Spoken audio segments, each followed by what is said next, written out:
இன்றைக்கி மார்னிங்கே அச்சுக்குட்டியை நானும் சேர்ந்தான் எழும்பியிருந்தோம். பால் டப்பாயோட வரது வேறு எதுக்கும் இல்லை, டீ போட்டு குடிக்கிறதுக்கு தான். வேணும்னு கேட்டுகிட்டே இருப்பாங்க. ஸோ விடிய காலமே எழும்பி ஸ்டிச் பண்ணணும்னு நினச்சேன். கூடவே எழும்பிட்டாங்க. இனி சுத்தம் ஒன்றும் பண்ண விட மாட்டாங்க. ஹஸ்பண்டுக்கு சாப்பாடு கொண்டு கொடுக்குற டைமில் அச்சுக்குட்டியை தேடினா அச்சுக்குட்டியை காணோம்.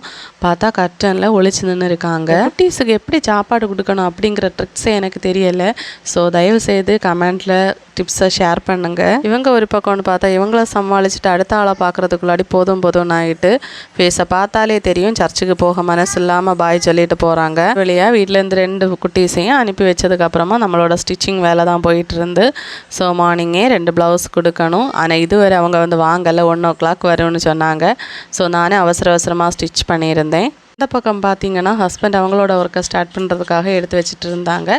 ஏன்னா கோயம்புத்தூரில் இருக்க கஸ்டமருக்கு நம்ம கொரியர் போடணும். புதிகா சாரியோட ஒர்க் இன்றைக்கி அது வரும்னு நினச்சிருப்பீங்க. பட் அதோட ஸ்டிச்சிங் இன்னும் முடியலை. ஸோ கொஞ்சம் கிராண்டான ஒர்க்கு தான். அதோட ஸ்டிச்சிங் பார்த்தீங்கன்னா ஈவினிங் தான் முடிஞ்சிருச்சு. ஸோ எனக்கு எடிட் பண்ண டைம் இல்லை. நாளைக்கு மோஸ்ட்லி இந்த வீடியோ போடுறேன். ப்ளவுஸ் பார்த்திங்கன்னா அதையும் ரொம்ப கிராண்டாகவே ஸ்டிச் பண்ணியிருந்தேன். ஸோ திரும்ப கன்ஃபார்ம் பண்ணப்போ தான் சொன்னாங்க சிம்பிளாக போதும் அப்படின்னு.